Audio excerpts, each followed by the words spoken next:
Olá, tudo bem? Sou Alfredo Oliva, sou professor universitário, quero voltar a falar sobre arte e psicanálise. E eu quero fazer uma pergunta: uma obra de arte hipnotiza as pessoas? Será que é isso que Juan Davi Inácio quer dizer? Vamos lá então.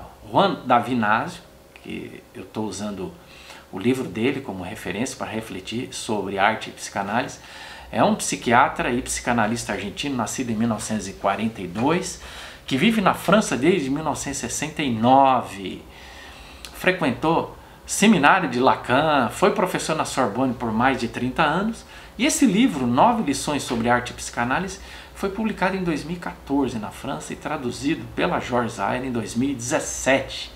O capítulo em questão hoje é o 7º, A Sublimação é uma Transmissão, o exemplo de Velázquez e Bacon. Muito bem, então vamos lá. Vamos ao conteúdo do capítulo, começando então com uma citação.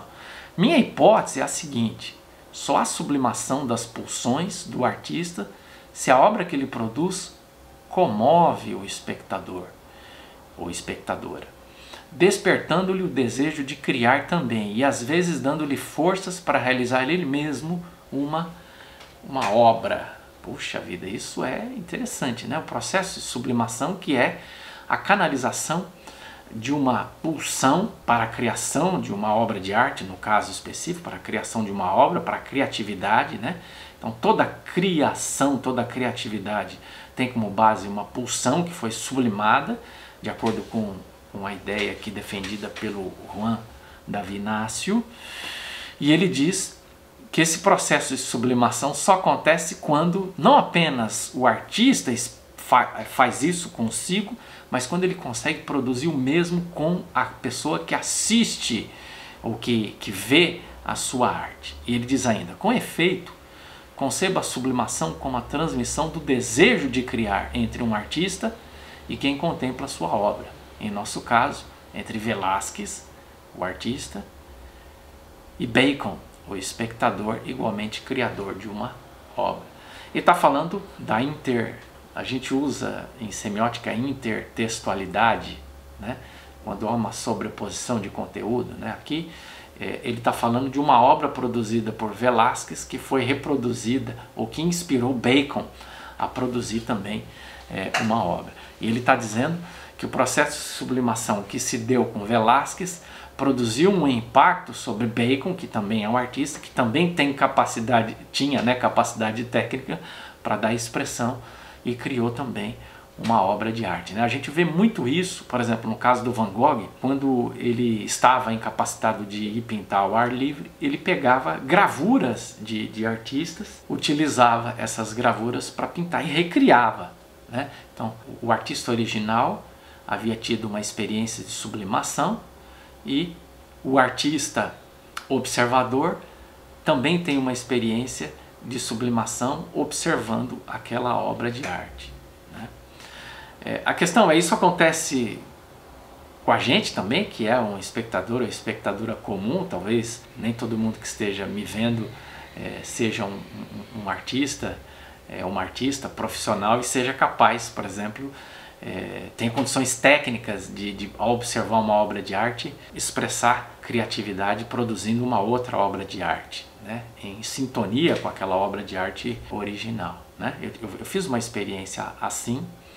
Eu ministrei uma disciplina na universidade e vou ministrar de novo agora no próximo semestre sobre a arte de Vincent van Gogh, né? Que é um artista, um pintor que eu admiro muito.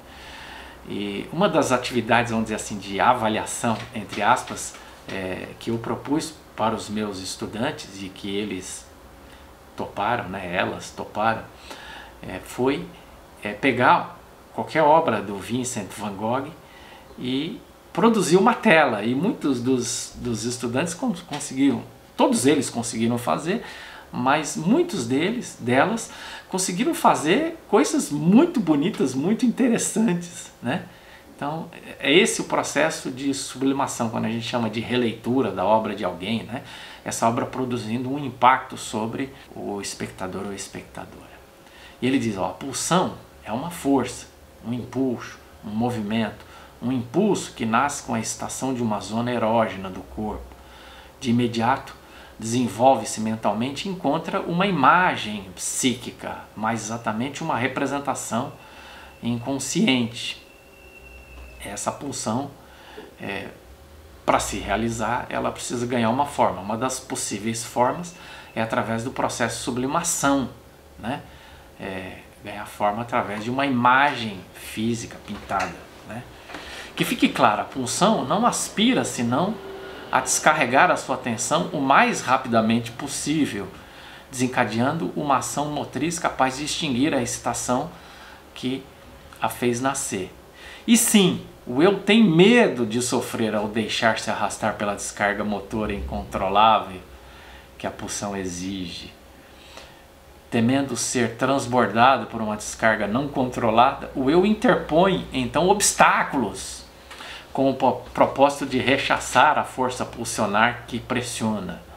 A esses obstáculos que tentam conter a torrente impetuosa das pulsões, chamamos de defesa. Então temos pulsões, essas pulsões visam se realizar, o eu cria defesas para que ele não possa solapar, né? Não possa, ele tem medo de se perder nessa descarga emocional, física. Então ele se protege, ele coloca obstáculos para que essas pulsões não se realizem. Uma forma então é o processo chamado de sublimação, que é a realização dessa pulsão, a vazão dessa pulsão, sem que ela possa representar uma ameaça ao eu. Aí é que entra a história da hipnose. A hipnose, segundo a qual um artista cria mais e melhor quanto mais desenvolve paralelamente uma atividade sexual intensa, é confirmada com bastante frequência, né? Isso é muito interessante. Ou o inverso, né? O estar em um processo criativo constante instiga bastante o desejo sexual. É uma retroalimentação, né? Por quê? Porque estamos... ambas as experiências são experiências ligadas a uma pulsão, né? A pulsão sexual. Assim direi que as obras de arte são resultado da sublimação das pulsões do artista, que as obras que são resultado da pulsão do artista produzem dois efeitos consideráveis no espectador ou espectadora. Por um lado, hipnotizam, por outro, simultaneamente suscitam nele o mesmo estado de paixão que levaram o artista a engendrar sua criação, né? Você está hipnotizado no sentido de que o seu consciente é suplantado pelo consciente, né? Há uma distração para o consciente para que o inconsciente possa encontrar expressão. E aí então, estando o consciente, vamos dizer assim, sendo tapeado, né? Porque a obra de arte fala com o inconsciente, você pode experimentar a paixão, né? O prazer, o gozo, que foi experimentado pelo artista quando ele produziu, ela produziu aquela obra. A arte atua, portanto, por hipnose, adormece a nossa consciência, porém desperta nossos próprios impulsos criadores. Criar é fazer existir o novo com o velho. Toda invenção é uma combinação nova de materiais pré-existentes, né? Muito bem, eu espero que isso tenha ajudado você a entender de que modo a arte funciona por hipnose, em que sentido ela funciona por hipnose, né? É por isso que ficamos literalmente hipnotizados, né? Ficamos pasmos olhando um determinado quadro. É por isso que determinados quadros produzem um efeito mais estarrecedor, ou um efeito estarrecedor e outros não, né? Muito bem. É isso, eu espero que tenha ajudado a compreender mais esse capítulo. A gente ainda volta a se encontrar para tratar desse assunto, assim eu espero. Um abraço e até lá.